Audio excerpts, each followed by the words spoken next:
Hello, it's Dani here. Welcome to the Thank Goddess podcast. I'm so excited to be back this week to be talking about one of my favorite topics, which is Mary Magdalene.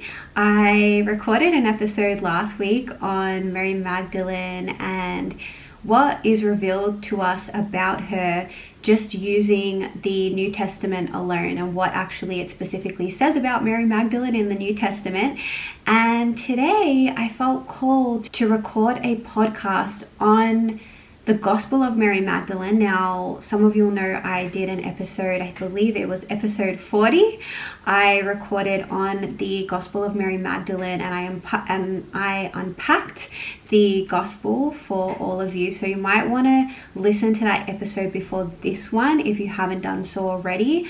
If you don't know Mary Magdalene, I recorded a few episodes on her. So I might link all of my previous episodes on Mary Magdalene in the show notes. So for those of you that maybe are not aware of Mary Magdalene, who I speak about a lot on this podcast, you can go back and listen to those episodes, because today I'm kind of just going to go straight into the topic, which is really the dissolving or the dissolution of the ego, which Mary speaks about in her gospel. Now, she talks about the 7 manifestations of wrath, which can be likened to the 7 veils of the ego, and I'm going to be speaking specifically about what they are in this episode. But those manifestations of wrath can also be likened to the 7 deadly sins. And some of you who are maybe on a divine feminine goddess reclamation path, you might have heard of the myth of Inanna, who was a Sumerian goddess, and it is said in the myth that she descends to meet her evil sister in the underworld, and she goes through the 7 gateways of the underworld. Now again, that can very much be attributed to Mary Magdalene, her descent and her rise into the Christ, into her true self, by going into her lower natures, we can say. And that is also what is meant by the 7 deadly sins. Now, a lot of people assume, particularly those that were brought up in religion, that the 7 deadly sins are like, God's rules, where it's like, if you commit any of these sins, then you're going to be damned to hell. Some of the 7 deadly sins are lust, wrath or rage, I think it is, or anger, greed, jealousy.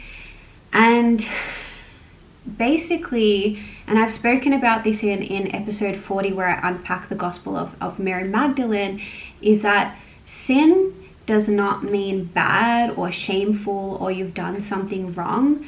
Sin, from more of a Gnostic lens, means to forget your true nature. So I talk about this a lot, but I study A Course in Miracles, and in A Course in Miracles, it is said that sin means to make a mistake or to miss the mark. So I really like to substitute that when I talk about sin, because I think the word sin has a lot of heavy connotation with it. It's just, I think a lot of people just feel a sense of shame or guilt when, we talk about sin and that we're sinners. It's not a high vibrational word, I want to say, because so many people within the collective consciousness feel very maybe afraid of sin, or they feel guilty for sinning, quote unquote. And so I think it's really important to just say first and foremost that sin, because we're going to be talking about, I suppose, the 7 deadly sins today, but I'm not really going to speak about the 7 deadly sins. I'm going to speak about the 7 manifestations of wrath, as it's called in Mary Magdalene's Gospel, specifically what they are. And I just want to say first and foremost that sin means to forget who you are, to make a mistake, to forget your eternal nature, to forget that you are a divine child, a divine spark of God, of universe, of source. That's what it means to sin, to forget who you are. It doesn't mean that you're bad or that you're wrong, right? So that's my definition of sin. Now, before we get into what those 7 manifestations of the ego, of wrath, of, the 7 deadly sins, what they are, more from, again, a Gnostic lens. And we also, what we're going to speak about today is what it says in Mary Magdalene's gospel, is that she, in her gospel, she descends, right? So she has to go through these 7 veils of the ego, but it also speaks about in her gospel how she makes her ascent. So she has to actually go down to see them, and then to actually take her power back, to recognize that she isn't the ego, right? So all of us have an ego, but we're not the ego. And when we can start to identify the ego within us, that helps us to slowly take our power back and not be, I suppose, controlled by the ego, and rather start to step into our sovereignty as a conscious creator of the divine spark that we are. And from that place, we can incarnate more of our divine essence in our human body. So we're not acting from our ego, we're actually acting from our eternal nature, from our divine soul, from our being, from our essence. So that's truly what Mary Magdalene speaks about in her gospel, and I believe that was her and Yeshua's true message. They were really teaching people how to be the anthropos, which is spoken about in Mary Magdalene's gospel. The anthropos means to be fully human and fully divine. That is the intersection that we see with the cross. It's the horizontal and the vertical. So the horizontal being representing our human nature. So we're all incarnated as a human. But what we're trying to do here is we're not trying to, I suppose those of us that are walking the Mary or the Yeshua path, we're not here to just completely disregard the body and just leave the body and meditate and go to higher states of consciousness. Not that there's anything wrong with that, because there is a place for that in the world, but truly what Jesus and Mary were preaching was how to be in the body, how to dissolve the ego, how to awaken the Christ, and to bring more of our Christ nature into our human vessel. So to bring the horizontal, which is the horizontal represents our divine nature, to bring that into our human. And that's when we have the intersection of the cross, the horizontal and the vertical together. That's when we are, I suppose, walking the talk. We are bringing the Christ into this human vessel and being a vessel of love and divinity in the quote-unquote material world. That's actually how we access the kingdom of heaven, what Jesus was speaking about. But anyway, I'm going a bit off topic now. I want to just speak quickly about what is the ego. And I've mentioned it before in other episodes, but I just want to mention it again because I see this is like such a common misconception. And I've had people say to me before, Dani, I don't think I have an ego. And the thing is, we all have an ego, okay? So the ego is just, I love to use the definition in A Course in Miracles. The ego is the belief in separation. I believe that I'm separate from God. And we all kind of go through that stage where we do detach from our Father, from Source, from the universe, from God, and we believe that we are this body, that I believe. So for example, my ego would be the belief that I am Danielle. I'm the one that identifies as Danielle. I'm an Australian woman, right? So the ego is also the attachment to our personality, to anything that gives us a sense of self, quote unquote. So that self, and I say it quote unquote because that self who we think we are, whether it's like a cultural identification, whether it's an identification with our gender, with the color of our skin, with our job title, with our role in society. It could be I'm a mother, I'm a daughter, I'm a father, I'm a son, whatever. All of that actually isn't who we truly are. It's kind of just the avatar or the character that we're playing in this lifetime. So, for example, I believe in reincarnation. I think anyone who's on a spiritual path will recognize that, we've had multiple lifetimes and we will continue to have more lifetimes after this. And so this body is finite, so it will eventually decompose. This body that I'm in right now, this person that I identify with, Danielle, Australian woman, eventually my body will die and I will no longer be alive, right? But the eternal nature within me, that's that divine spark, the Christ, the life force within me, that will live on lifetime after lifetime, and it's been around long before I've incarnated into this physical human body. So really, the dissolution of the ego is learning to disidentify with the ego self, with the personality self, with the human self, and learning to identify more with that eternal spark within us, right? So it's tuning into our hearts, tuning into our body's wisdom, and we'll speak a bit about this on today's episode. But quietening the mind, that's why meditation is really important, because when you meditate, you recognize you're not your thoughts, you become aware of your thoughts. And so the more we can identify with that awareness, that consciousness, right? The part of us that's aware of ourselves. So we're just basically experiencing life, but we're not the one who's doing life. We're just aware of the personality or the human, the being who's doing life, but we're not saying it should be like this or it shouldn't be like that. We're just observing from this neutral place. We're accepting as it is, and we're just watching kind of the story unplay. And so that's really the spiritual work. And the thing is, and I think this is something that's really important for people to hear, I think a lot of us, and I'm someone who's like learning this for myself, this has been a big thing for me this year, is recognizing that just because people have spiritual ability, so just say someone's psychic or someone can talk to angels or spirits or mediums, or someone who's able to levitate, or someone's able to read people's minds, even someone who's had a Kundalini awakening, okay? So please listen to what I'm saying here.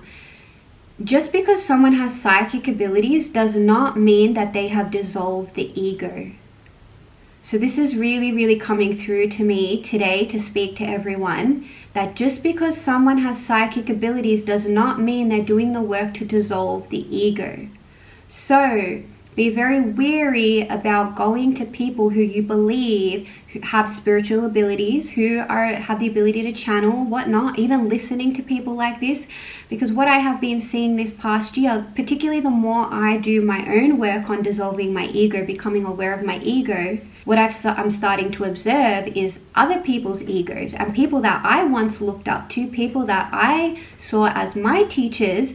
What I've started to realize is that person, they might have spiritual gifts, they might be doing a lot of good work for humanity.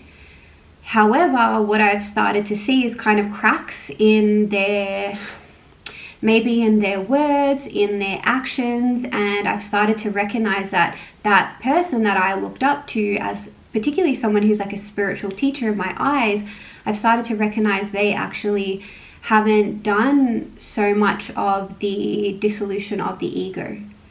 And they can still be awakened in a psychic sense, but they haven't actually done the work. And so, I think it can be really dangerous when people that are more vulnerable, right, that are looking for help, looking for guidance, they're going to these people who they believe, like they're claiming to be spiritual teachers, spiritual masters, claiming to be, channels, being all of these things, but they haven't actually done their own work to dissolve. Like, we're going to talk about what the ego kind of looks like in this episode, so maybe it'll help you start to recognize it in other people.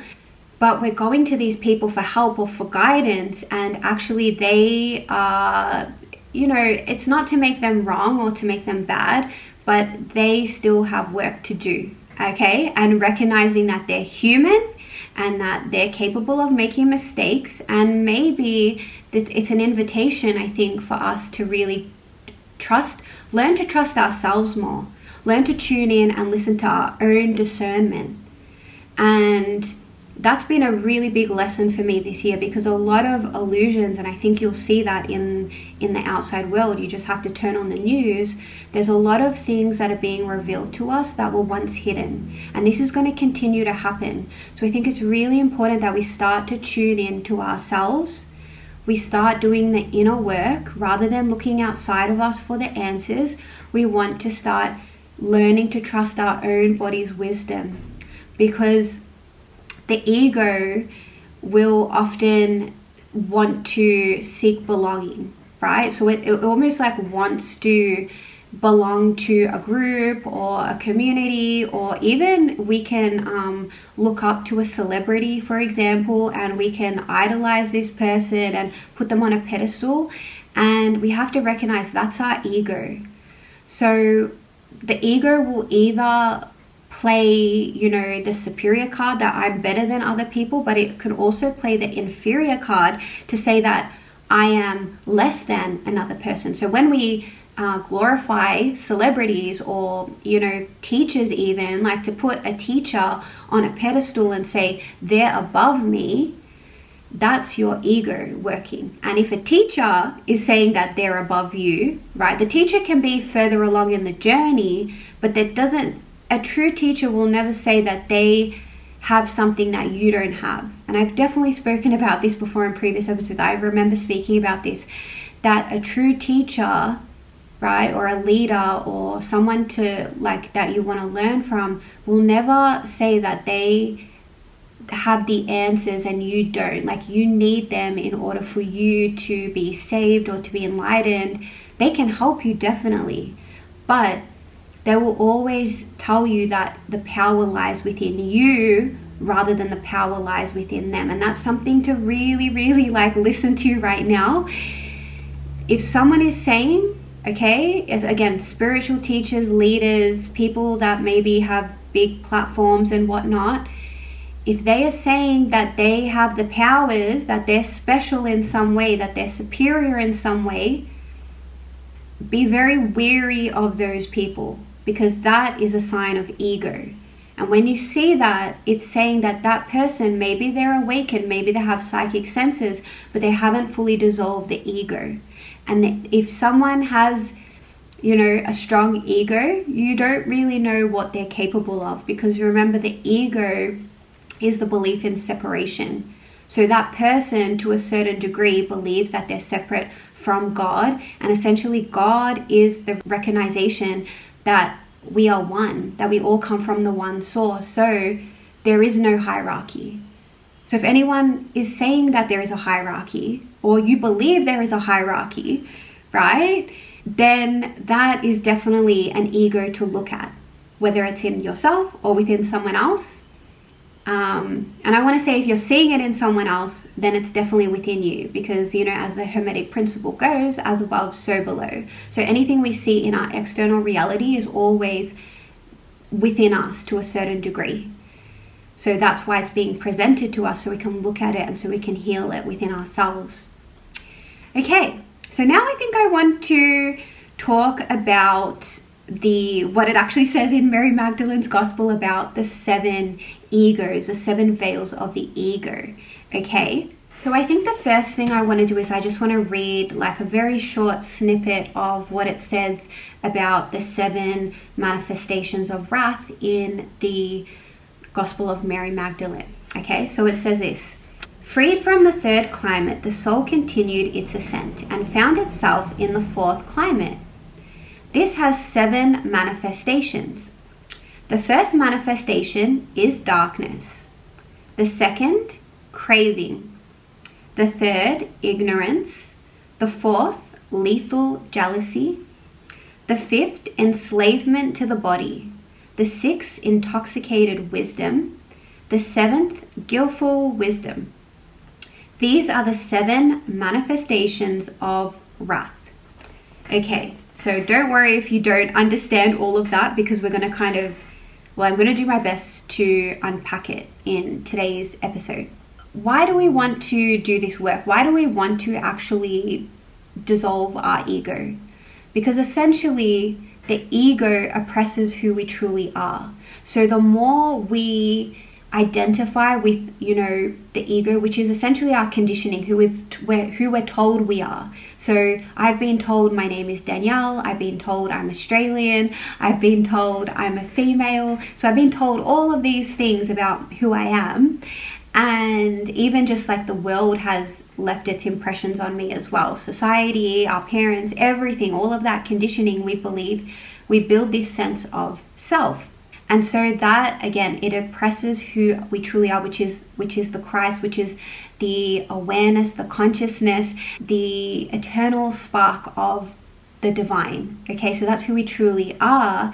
And the more we identify with this, ego, the more we prevent our eternal self from expressing in our human.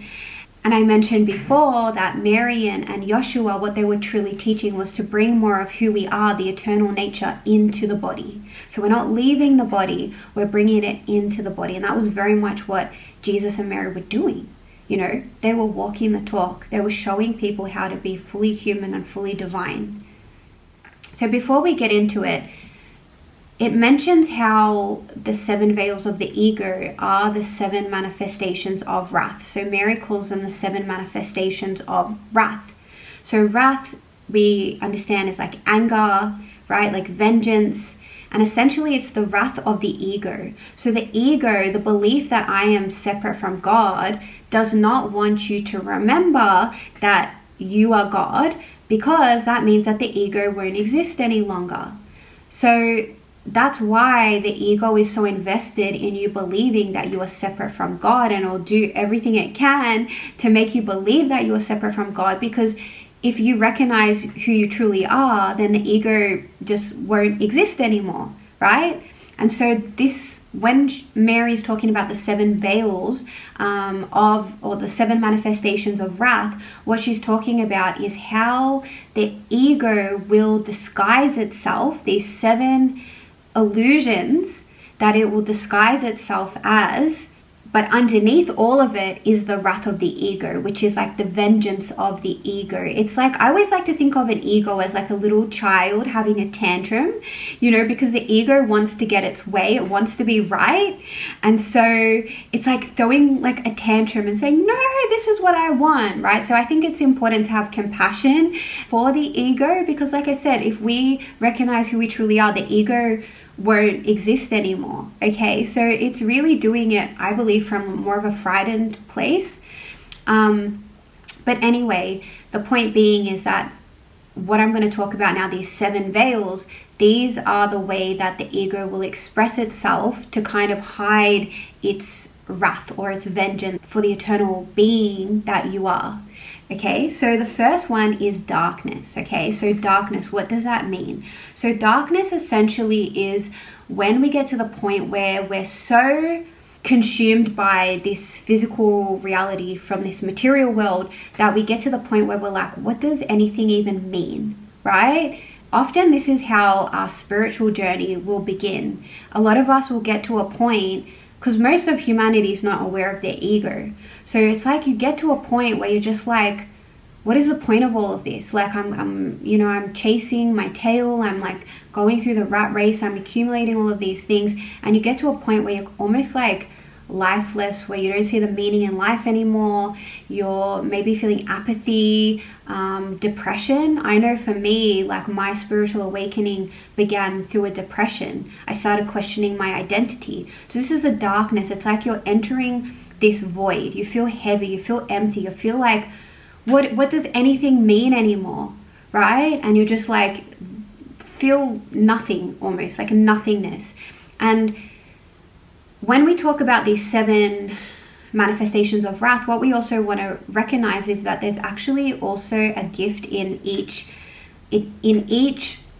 manifestation. So there's actually something that we can take from each layer of the ego in order to, I suppose, bring in our eternal self, how we can shine our light through that manifestation of wrath. So when we think about darkness and depression, the gift here is really, we're entering a stage of nothingness. We're entering the void, right? And so the void, the beautiful thing about the void is this is where all creation sparks from, right? So it's like in nothing, everything and anything can be created, right? It's like, you think about the new moon, and I've spoken about the moon in previous episodes, but the new moon's a really good time to plant intentions and even to manifest something that you desire. Plant your seeds, right? Because it's kind of like the fertile void. It's the nothingness. It's when the sky is the most dark. It's a time to go inwards. And so this is really the invitation in the darkness, when we just feel like, I give up, like what's the point, to go in. And can we meet ourselves at that level, bring in self-love, and through that, something new can be born within us. And maybe that something new is the desire to seek God, right? Because that's has to come from somewhere. We can't just be like, having everything just given to us on a silver platter. Often, people that maybe have all the things in the material world, maybe they have a really good life, they've got lots of money, they've got lots of, they've got all the things that society would say would make you happy.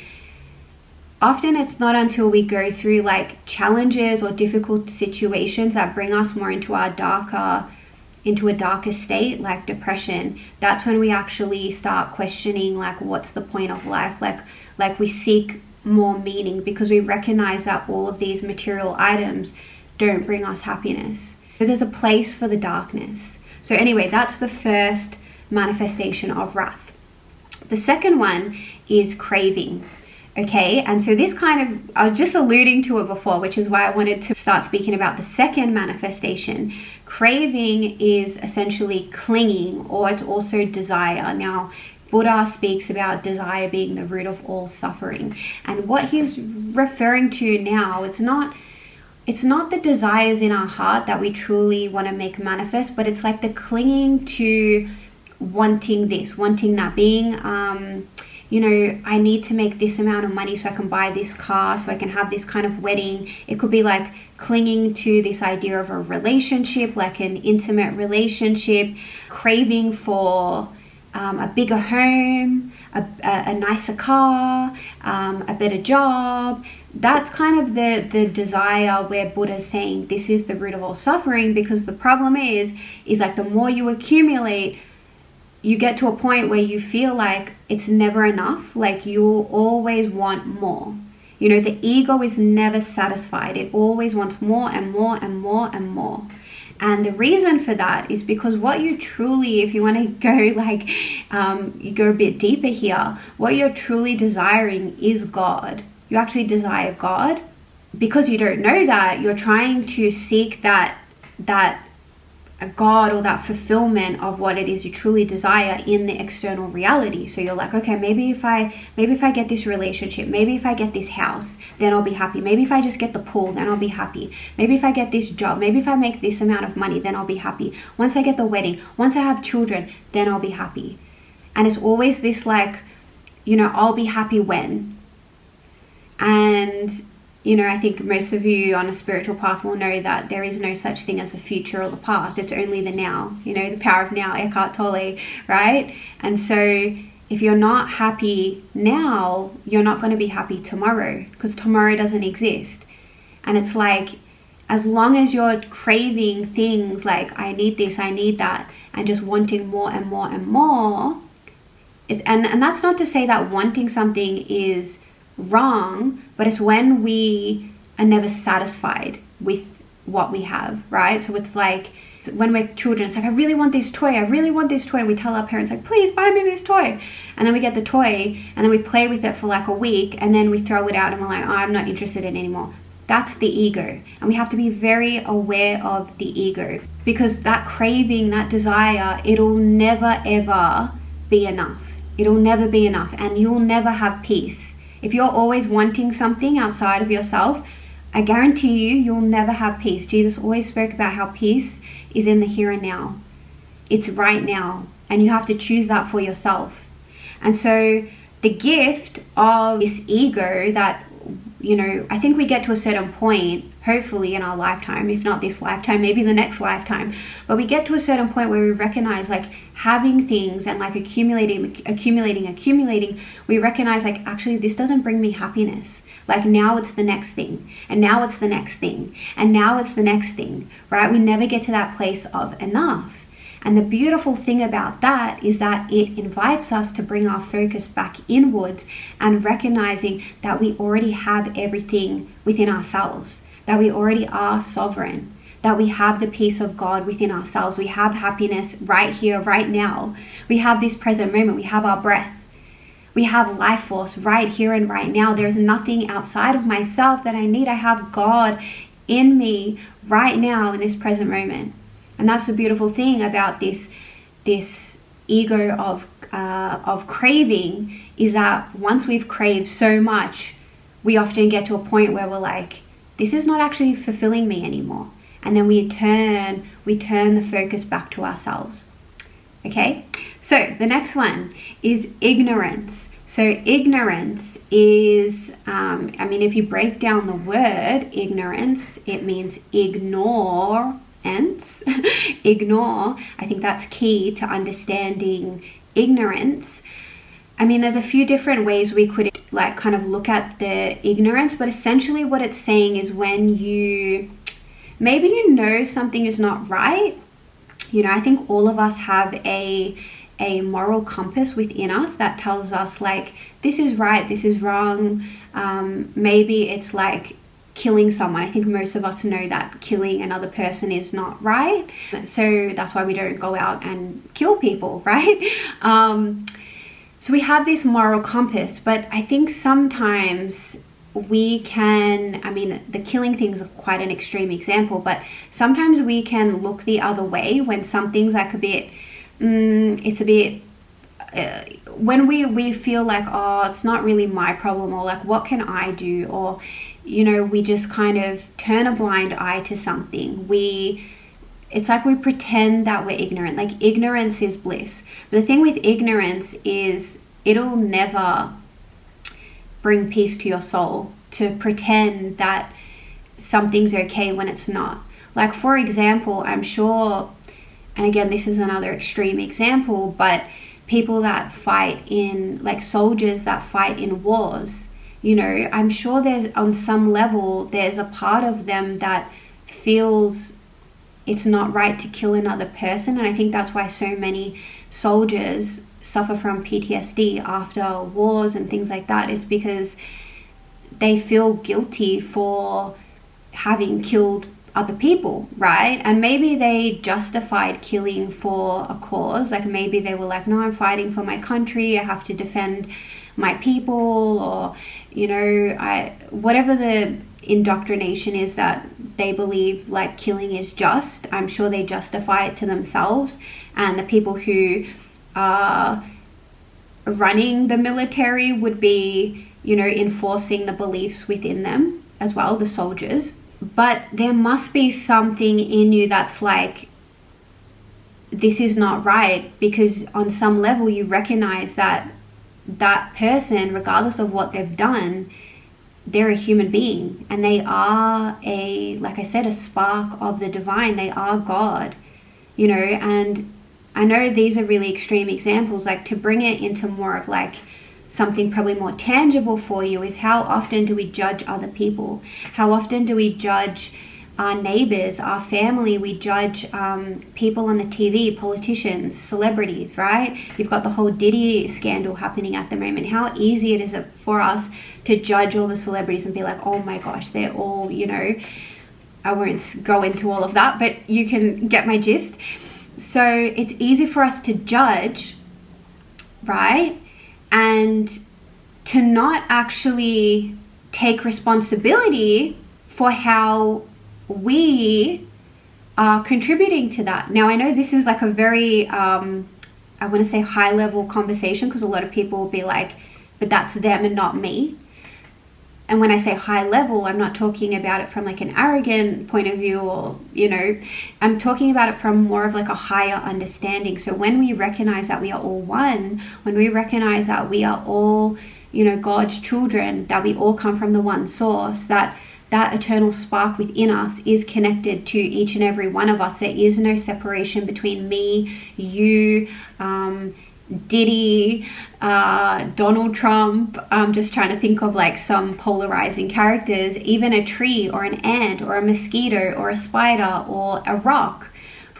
So when we recognize that we are actually all connected, then we have to take responsibility for what we see in the world. So if we're seeing war in the world, that's not to say like, oh, it's not my problem, that's them, it's not me.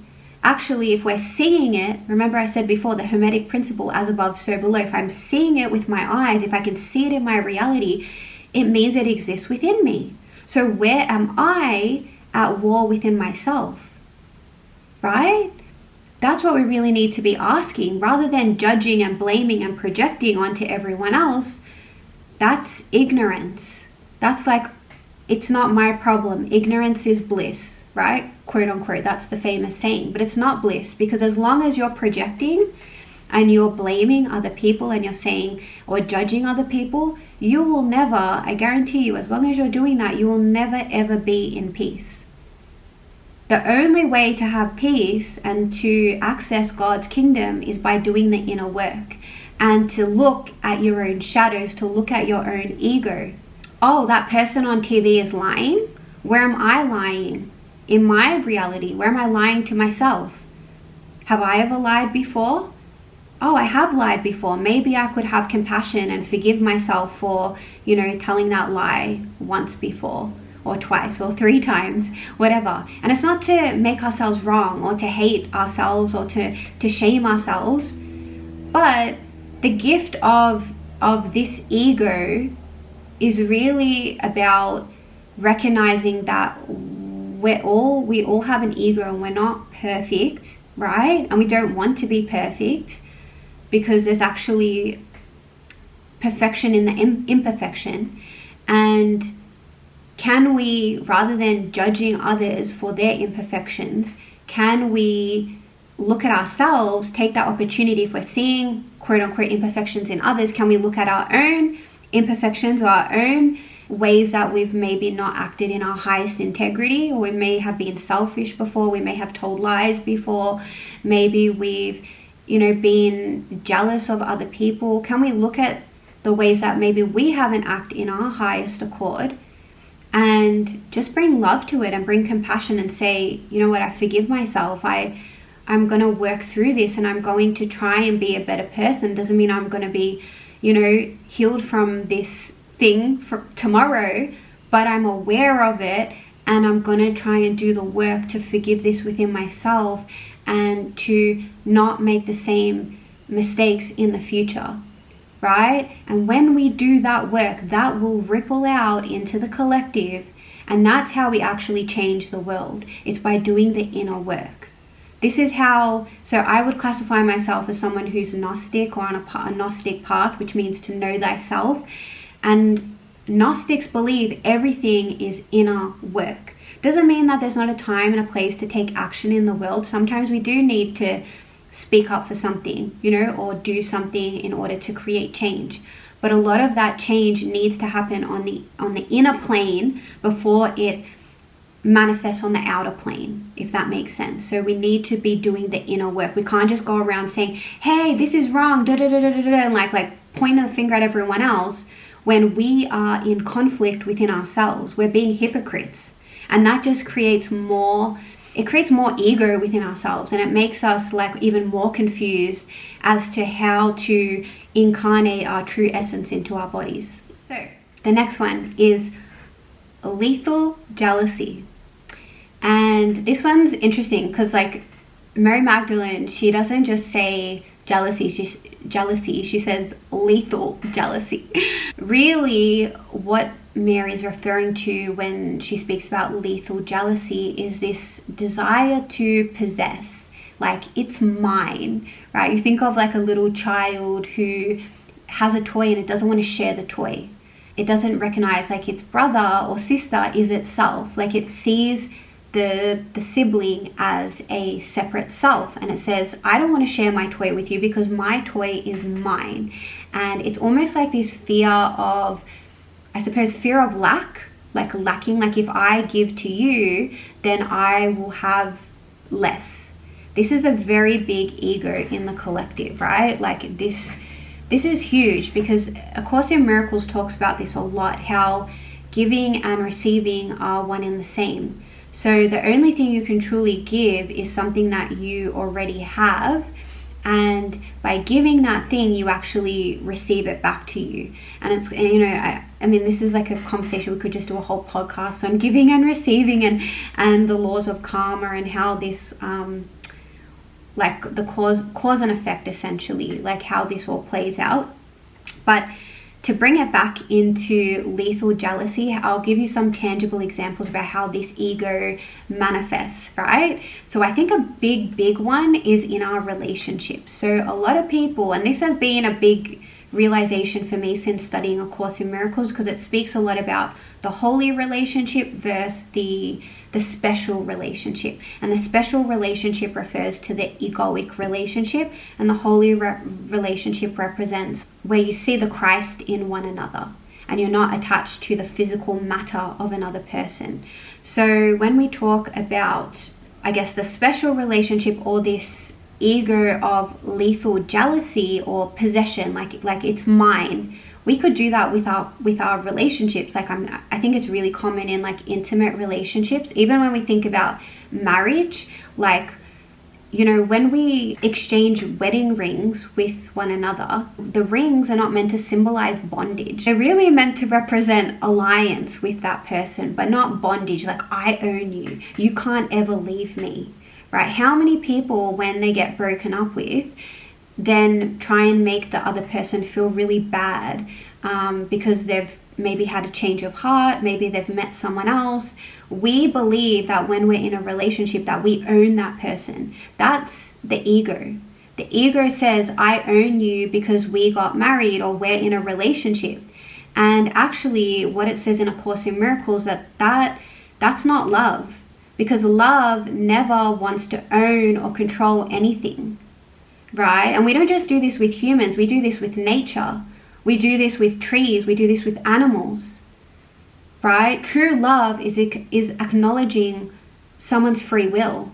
And, or it doesn't have to be someone, it could be something, right? Like a tree's free will, a rock's free will, the ability to choose. And how often do we assume like it's my dog, it's my cat, it's my house, it's my land, it's my country. Is it your country?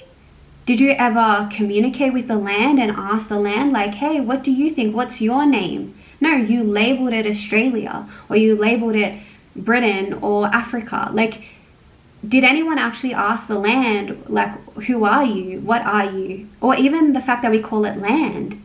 That is our ego saying that I own you because I'm labeling you.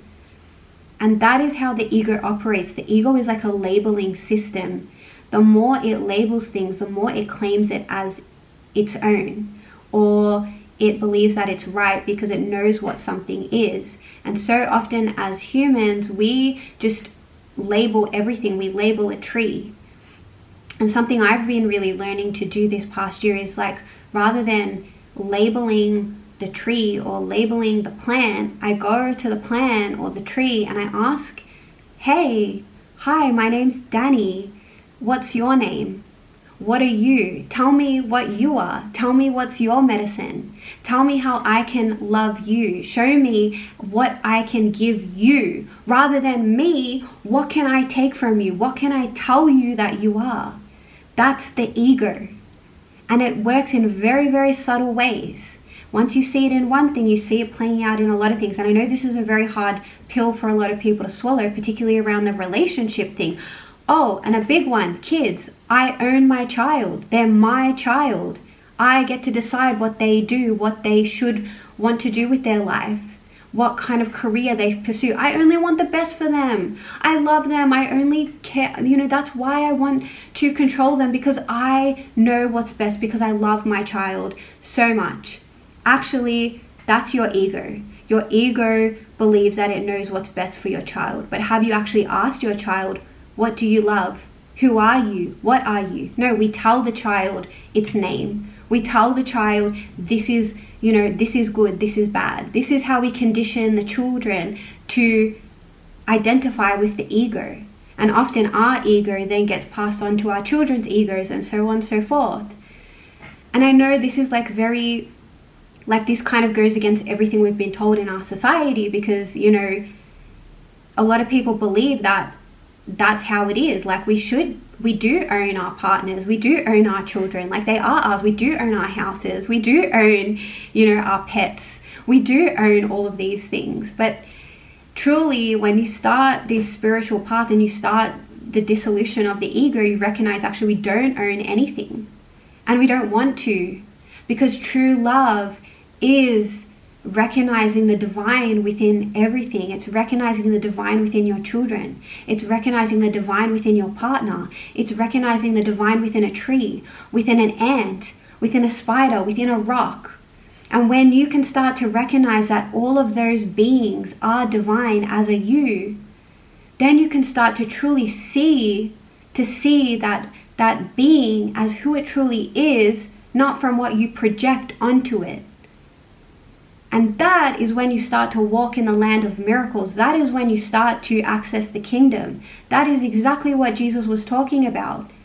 It's right here and right now. But in order to see it, in order to access it, in order to live in this constant state of bliss and happiness and joy, we have to stop believing that we know the way and that we know what everything is and we know what everything is for. Because that only takes us away from the truth of reality, of God's reality. The beautiful thing is that when we stop saying that this is my partner, right, my husband, my wife, my land, my blah, blah, blah, blah, it doesn't matter. When we actually stop pushing, engaging all of our life force into those external things, which we claim to be ours, we actually get to just allow things to be as they are, rather than trying to control life, control everyone in our life, everything in our lives. We actually just get to let things be as they are and show us what they are. It's almost like in that there's this relief. It's like, oh, I don't actually have to control everything. I don't have to try and force things to happen. And in that, we recognize what is true power. We really take our power back, because we're trying to control all these things. That's false power, I want to say. That's not actually power. We think we have power over things, but we actually don't. When we're trying to control it, we're trying to force it to be a certain way, when we're trying to claim it as our own. And if we can just allow everything to be as it is and see it for what and who it is, then that's how we actually take all that life force back to ourselves and we reclaim our true power. Because, and this is something that's taught in A Course in Miracles, in order to see the divine within yourself, you must see the divine in others, in everything. So the more you can see God within your children, within your partner, within the trees, within the land, within the rocks, within the flowers, the more you can see God in that, the more you recognize God within yourself. And that is actually what it means to give and receive, like they are one and the same. Because the more you give, the more you receive. The more you give that witnessing of the divinity within everything, the more you receive that onto yourself. Okay, I think I said enough about that one. All right, so number 5, the enslavement of the body. So when we talk about the enslavement of the body, what we're talking about, the body represents the ego. So I think a lot of people in spiritual circles can sometimes believe that the body is bad, like we need to, we can't identify with the body because the body is the ego. But I think truly, what it means to love yourself, truly love yourself and to love the eternal spirit that you are, is to recognize that you're having this incarnation as a human body, and you actually need to take care of the body. Like, you actually need this human body in order to access your divine nature. So we're not just, you know, going to disregard the body and just be like, oh, okay, I'm just going to eat donuts all day. Okay, no, we want to respect and honor our body and nourish our body and give our body what it needs. Now, when we talk about the enslavement of the body, what we're talking about is I really believe this is about the separation, like me believing that I am separate to my source, me believing that I am my ego or my personality, or I am the one that identifies as Danielle, I am a woman, I'm Australian, and I believe that there is no other higher being, there is no higher self, there is nothing outside of me that is, I suppose, doing this life. Like, I believe I'm the doer of my reality, and that can be a big burden. Like, if you solely are responsible for everything that happens in your life, that can create like a lot of anxiety and stress, and I think a lot of people are moving through life in that way. And I believe that's why anxiety levels are skyrocketing, because people have lost their connection with God. They actually have done science on this, and they've studied people's brains, and they found that people who believe in God actually live longer than people who don't believe in God.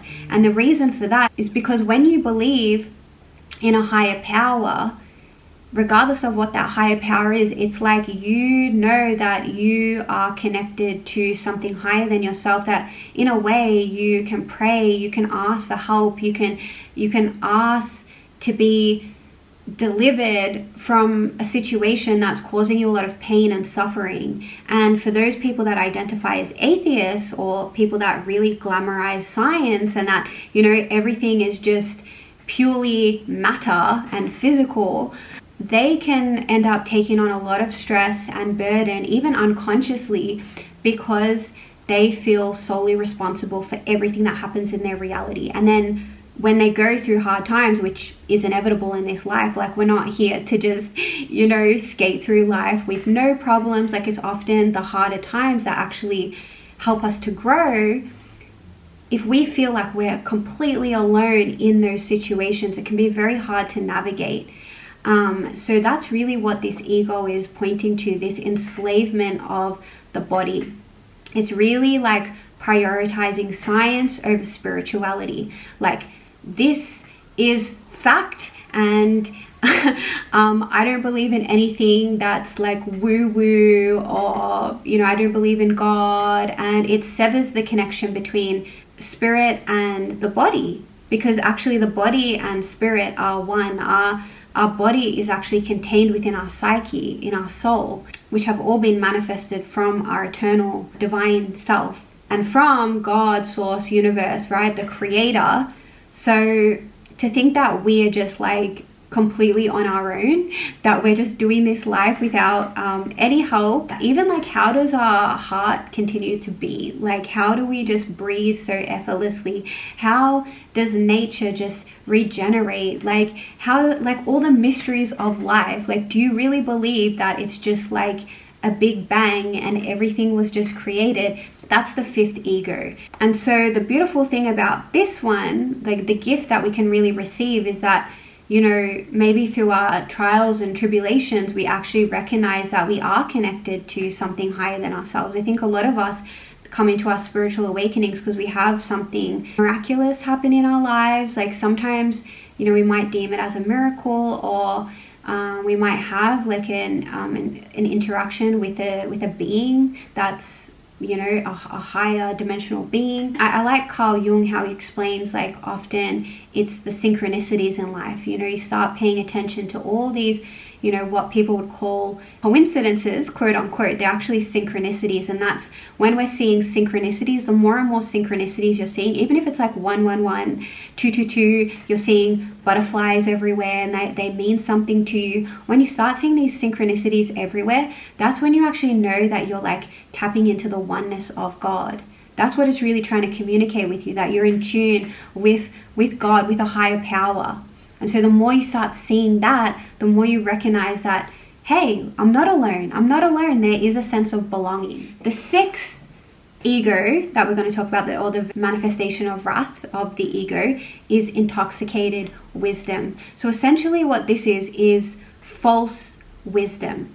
This is huge in our society, okay? Because we live in a society, particularly in the Western world, where we believe that, we need to praise people that have lots of degrees and have studied a lot in their lives and are very book smart. Maybe they're like doctors or intellectuals, scientists, maybe teachers, like university professors, maybe even like politicians. I don't know, like people that we deem as people that have like, done a lot of like studies, and none of that's wrong. It's a beautiful ability, like, you obviously have like a lot of mental energy, and I'm someone who's a lot like that. Like, I love learning through books. I love reading. You can see the books in the background. Like, I love reading. I like studying. But if you believe that that is the only way to, I suppose, access wisdom, or you believe that's truly what makes someone wise, then this is where we start talking about the ego of intoxicated wisdom. Because some people who have accumulated a lot of knowledge, or even people that haven't, and put people that have accumulated a lot of knowledge through like books and studies, if we put them on a pedestal and we say that person is smarter than us, that they are more wise than us, that they have the answers and we don't, this is intoxicated wisdom. Because true wisdom, actually, if you want to like break down the word wisdom, it derives from the word Sophia, the Greek word Sophia, right? So Sophia means wisdom, and it's a feminine name because wisdom is feminine.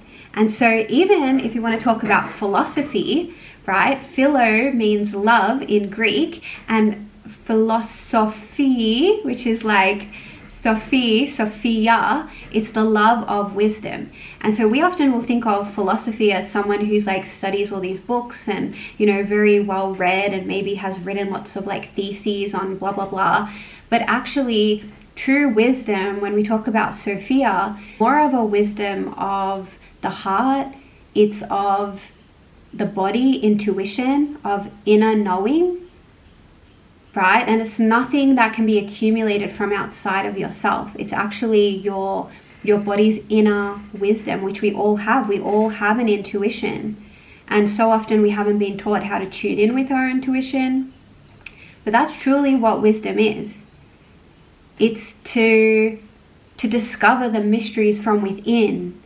That's Sophia. You might have heard of Sophia being attributed to the divine feminine, because it's an inward journey, right? And it has nothing to do with external seeking. That's very masculine in its essence, to like seek the answers from outside of you or to find the solution. The feminine already knows all the answers from within. And that is truly what wisdom is.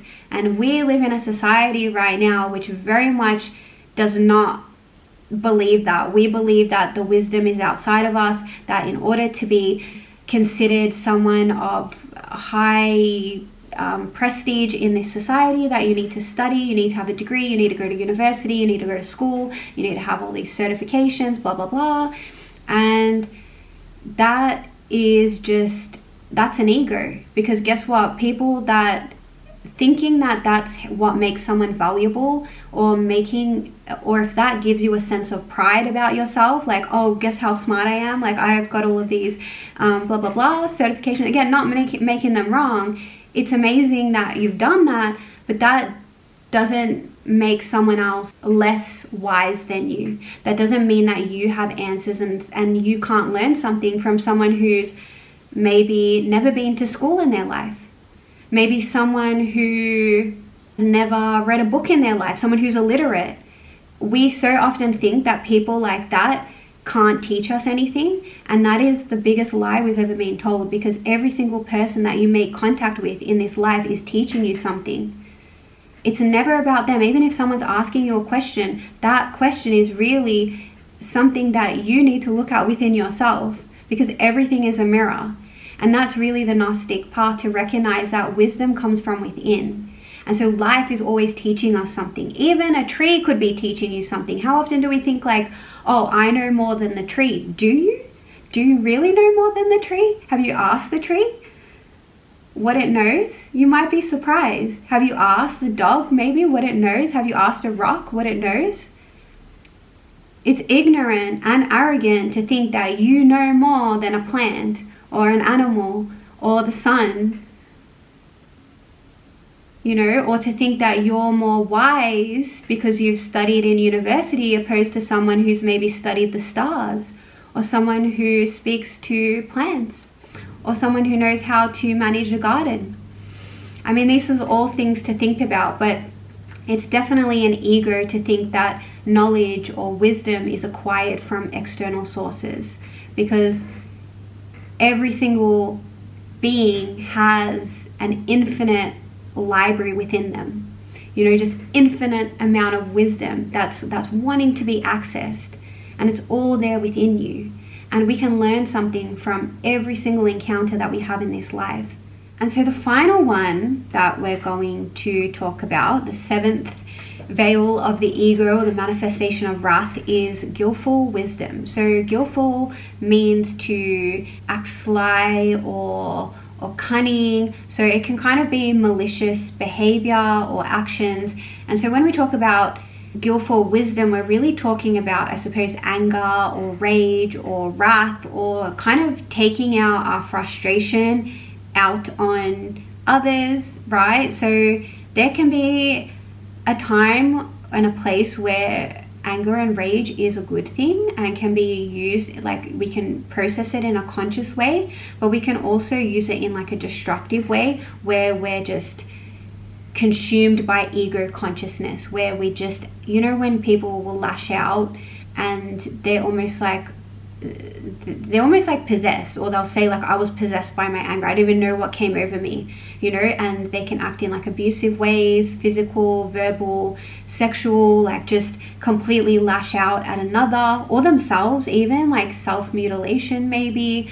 It could be just like really destructive behavior, like just, I don't know, just so overcome by anger or rage that you just feel the need to take it out on something, right? Like just, you know, lashing out at something in a destructive way. Sometimes there is a place for a rage ritual, right? So there are healthy ways that we can get the anger out, because we do need to move it, but we never want to do it in a way where we're like hurting others, okay? So abuse is never okay. Trying to bring someone down, sometimes this can even be like saying malicious words because someone's triggered us, and then we're like, we call them names, or we say something that we know will hurt them, right? This is kind of like, again, this is the ego, because the ego never wants to feel humiliated. That's often what it is, like it feels humiliated, or it feels like it's been done wrong, or it hasn't been honored or respected, and it lashes out.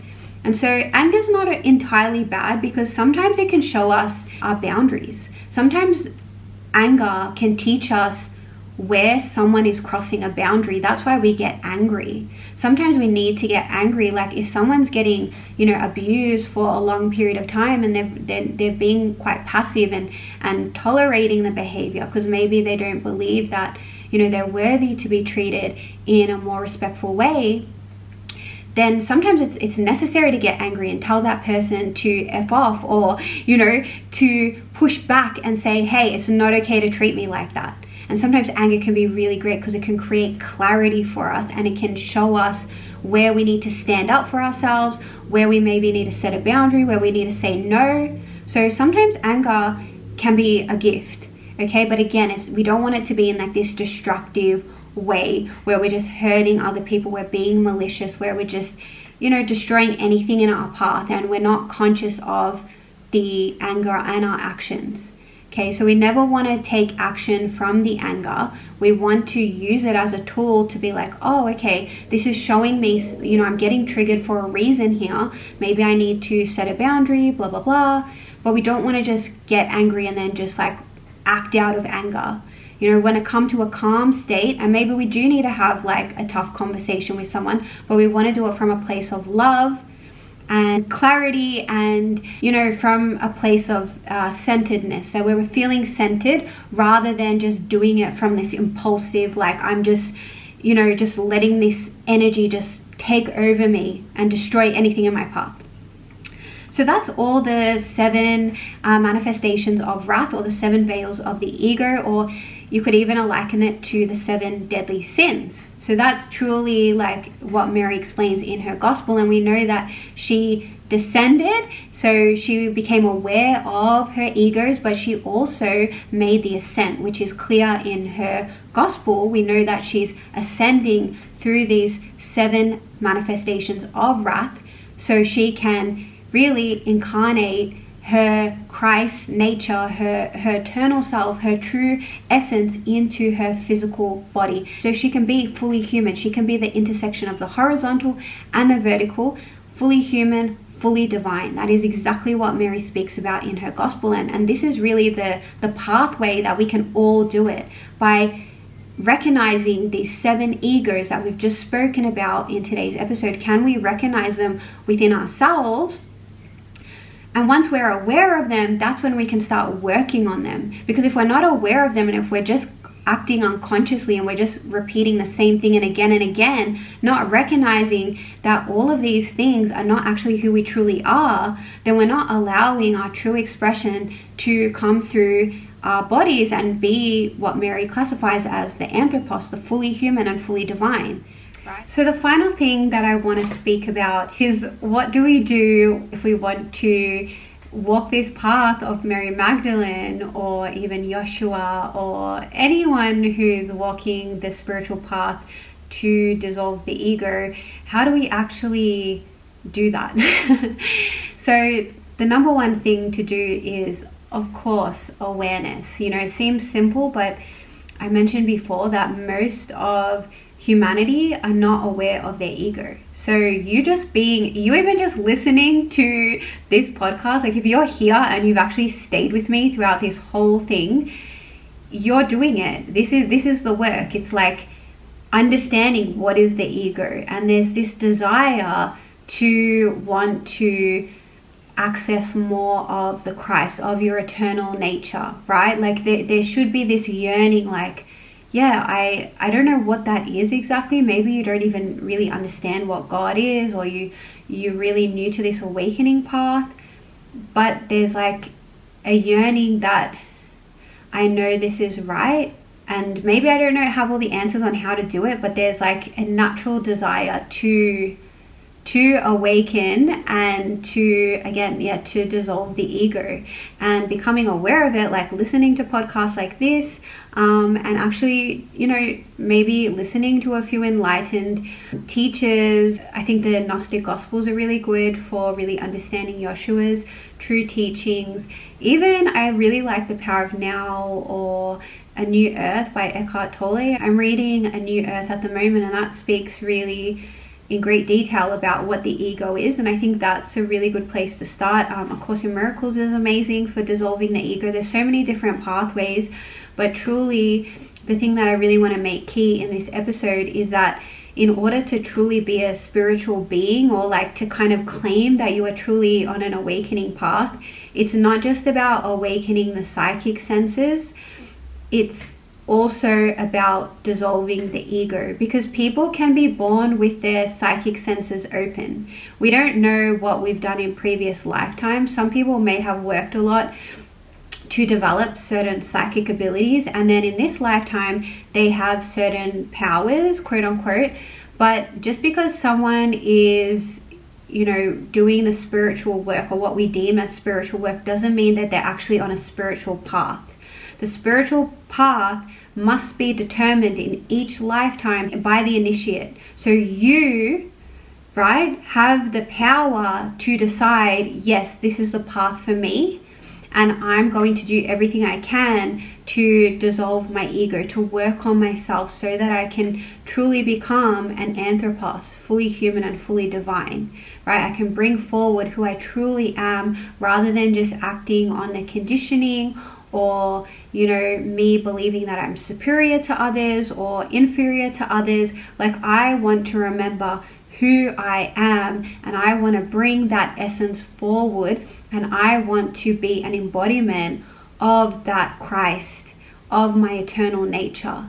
And I want to bring that into this material world. I want to walk in this reality, quote unquote, from the eyes of my true essence and see the miracles that can unfold from that reality, or that version of reality, which is our birthright.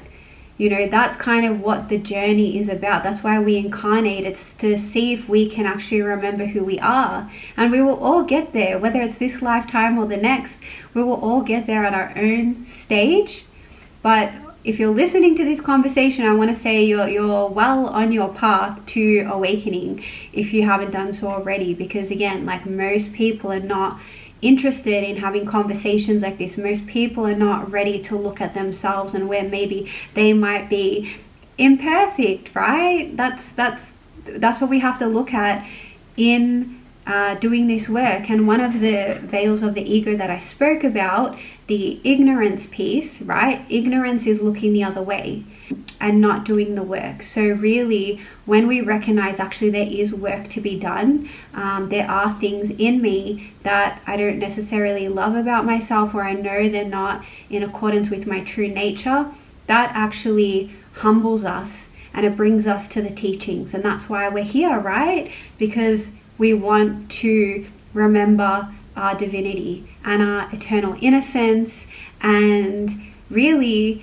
access the kingdom in which Jesus spoke about so often. It's within you, it's not outside of you.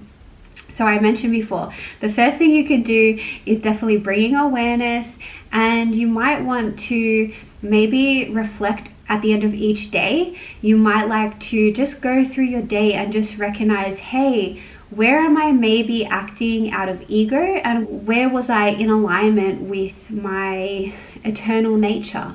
So maybe you reflect back on your day, you do like a little meditation, close your eyes and just think back of like everything that happened in your day, and you're like, oh, I saw myself acting out of ego when I was engaging in gossip at work. Like, a few of my work colleagues, we started talking about another colleague at work, and I can see I was a participant in that conversation, right? And so when we see that, we don't then just go and make ourselves wrong or make ourselves bad or go and slap ourselves on the wrist and say bad girl, bad boy. No. We don't want to make ourselves wrong and judge ourselves. What we want to do instead is like, can we bring love and compassion to our ego? Because our ego, remember at the beginning I mentioned about how the ego is like a little toddler throwing a tantrum. It believes in its illusions. The ego believes in its illusions, and it'll do everything it can to stay alive within you. And so it's gonna try to make you believe so many things about itself and partake in things that are not of your highest integrity. And if we can bring compassion to ourselves for maybe not acting in our most highest expression, then we can actually go and then extend that onto others and to the world at large. Because what we truly need is more people with this awareness. Because at the moment, what we're seeing, the reason why we're seeing so much turmoil in the outside world is because people are not aware of their egos.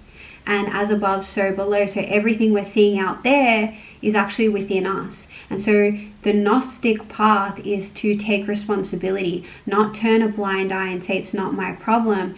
Okay, if I'm seeing war, where am I at war within myself?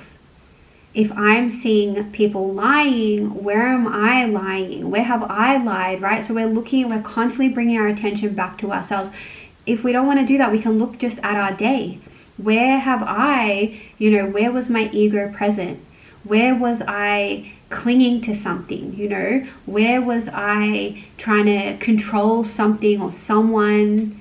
Where did I label something? Where did I just assume that plant over there is a tree? We start to become aware, the more we do this work, of the more subtle ways that our ego is playing out. And this is how we dissolve the ego. And as above, so below. So in order to heal the world, we need to start doing this work within ourselves. And the more of us that can do this, the more we'll be able to heal the collective consciousness and dissolve Because at the end of the day, it's just one ego. So the more we can dissolve our ego within ourselves, the more we dissolve the ego in the outside world. This is truly how we make change. This is it. And so, yeah, I think that's really what I want to say. And you know, awareness is really just bringing consciousness to everything, to every moment. You know, becoming aware of your thoughts, becoming aware of your words. Can you be present in this moment as much as possible? And you're going to go off, like you're going to have a million thoughts a day, but can you start to disassociate from those thoughts? Can you start to just be an observer of the thoughts? That's how you start to separate yourself from the ego, because you recognize, hey, I'm not my ego. I can see how my ego is acting. I can see I'm having these thoughts, but that's not actually who I am. Who I truly am is the awareness of the thoughts, the awareness of my behavior. That awareness is your consciousness, and that is the Christ within you. And so we want to be trying as best as we can to identify more and more with that. And the way that we do it is by being present and being aware, to being aware. Even when we're in a conversation, can we pay attention to, like, am I thinking about what to say next in response to this person, or am I actually being fully present in this moment? Because if we're thinking about what we're going to say when that person finishes talking, that's an ego. So we see our ego is playing out every single day. So every single day is an opportunity for you to dissolve the ego. That's truly the Gnostic way. It's not just about sitting on your meditation and saying a mantra. It's about, can I use my actual everyday life to observe myself? And the more I do that, the more I'm able to, again, bring consciousness to every situation, every relationship, every single moment in my life. And the more we're conscious, the more we're able to choose to bring our higher nature into the conversation, into the situation, into the decision making, because we're not identified with that repetitive ego mechanism, which is it's our conditioning. It's how it's like that automatic response to everything, right? Where we're not actually present to life, to what's happening right in front of us. And that's when we miss out on all the magic that life has to offer, when we're too much in our heads thinking about the past or the future, when the magic is here in the moment. So gosh, I hope I haven't just gone on a tangent, but I hope you enjoyed this episode. It's such an important topic to speak about ego. This is truly everything. The dissolution of the ego, it's really why we've incarnated, believe it or not. And this work is not for the faint of heart, but I commend you if you are on this journey and you are working to dissolve the ego, because not only are you working for yourself, but you are also working for all of humanity and all beings. So thank you for listening, and I will see you in my next video. Mwah.